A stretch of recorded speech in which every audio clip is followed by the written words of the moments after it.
నమస్తే, welcome to iDream. నేను Rachel. ఇక మీదట మోటార్ వాహన రంగంలో భారీ మార్పులు రాబోతున్నాయి. సుప్రీంకోర్టు కేంద్ర రాష్ట్ర ప్రభుత్వాలకి కీలక ఆదేశాలు జారీ చేసింది. ఏంటి అంటే వాహన బీమా, అదేనండి వెహికల్ ఇన్సూరెన్స్ లేకపోతే ఇక మీదట పెట్రోల్ బంకుల్లో పెట్రోల్ కొట్టొద్దు అని. దీనికి కారణము లేకపోలేదు. మన దేశంలో ఏటా లక్షల సంఖ్యలో రోడ్ యాక్సిడెంట్స్ మనం చూస్తున్నాము. ఈ యాక్సిడెంట్స్ అయినప్పుడు వాహన బీమా, అదే వెహికల్ ఇన్సూరెన్స్ లేకపోతే గనక బాధితులకు వారి కుటుంబాలకి నష్టపరిహారం అందడంలో దశాబ్దాల పాటు జాప్యం జరుగుతోంది.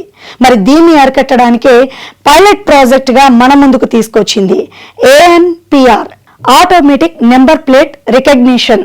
ఈ కెమెరాల ద్వారా దీన్ని అరికట్టడానికి సరికొత్త ఉపాయాన్ని ఆలోచించారు. అదేంటి అంటే టోల్ గేట్ల దగ్గర మన వెహికల్స్ కి కెమెరాస్ ఆటోమేటిక్ గా మన నెంబర్ ప్లేట్ రికగ్నైజ్ చేసుకుంటాయి కదా. సో ఆ రకంగానే ఈ కెమెరాలు మన వెహికల్ కి గనక ఇన్సూరెన్స్ లేకపోతే ఆటోమేటిక్ గా చలాన్స్ వచ్చేస్తాయి. అది కార్ అయినా బైక్ అయినా. ఒకవేళ ఫస్ట్ టైం మన వెహికల్ కి ఇన్సూరెన్స్ లేకుండా గనక మనం రోడ్డుపై తిరిగి దొరికిపోయామనుకోండి, ఆ ఫస్ట్ టైం మనకు వచ్చే చలన ఎలా ఉంటుందో తెలుసా? వార్షిక బీమా ప్రీమియం 3 రేట్లు, లేదంటే 5,000 రూపాయల ఫైన్.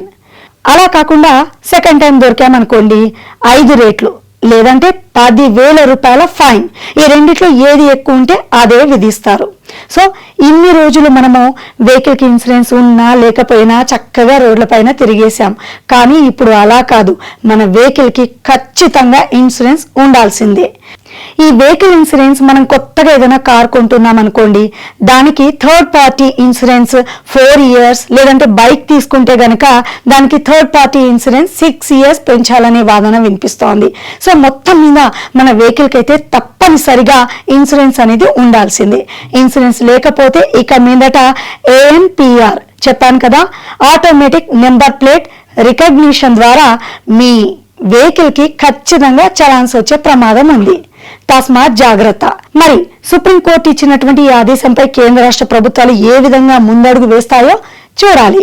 మనమైతే మనవంతు బాధ్యతగా ఖచ్చితంగా మన వెహికల్ కి ఇన్సూరెన్స్ చేయించుకోవడం తప్పనిసరి. మీరేమంటారు? కామెంట్ రూపంలో తెలియపరచండి. మరో మంచి టాపిక్ తో మళ్ళీ మీ ముందుంటా. నమస్తే.